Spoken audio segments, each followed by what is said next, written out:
Сыбайлас жемқорлыққа қарсы іс-қимыл агенттігі қоғамдағы заңдылық пен тәртіп қағидатын қамтамасыз етуге ерекше назар аударады.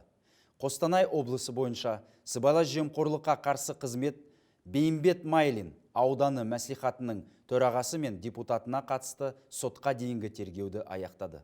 Мәслихат төрағасы онымен аферленген фирманың жергілікті мемлекеттік мекемелермен мемлекеттік сатып алу шарттарының талаптарын орындамауына байланысты аудит барысында анықталған бұзушылықтар бойынша шаралар қолданбағаны үшін депутат арқылы облыстық ішкі мемлекеттік аудит департаменті қызметкерлеріне 2 миллион теңге сомасында пара берді деп айыпталуда.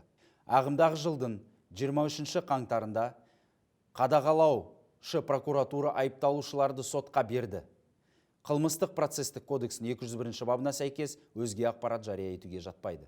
Конституцияның 77 бабы 3 тармағының 1 тармақшасына және Қылмыстық процестік кодексінің 19 бабы 1 бөлігіне сәйкес қылмыстық құқық бұзушылық жасаудағы кінәсі соттың заңды күшіне енген үкіммен белгіленгенге дейін әрбір адам кінәсіз деп есептеледі.